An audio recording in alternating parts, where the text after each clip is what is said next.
और क्या होता है? अरे राम नाम तेरे पत्थर तर गए जल में राम बनाए।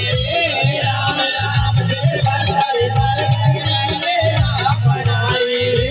राम नाम तेरे पत्थर तर गए जल में राम बनाए। राम नाम तेरे पत्थर तर गए जल में राम बनाए। जल में राम बनाए रे भैया, जल में राम बनाए रे, जल में राम बनाए रे भैया, जल में राम बनाए रे। सेना चली गई, सेना चली गई, सेना चली श्री राम की, अरे जय बोलो सीता राम की। अरे सेना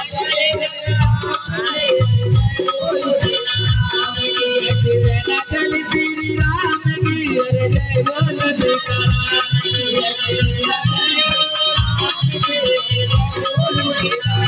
की।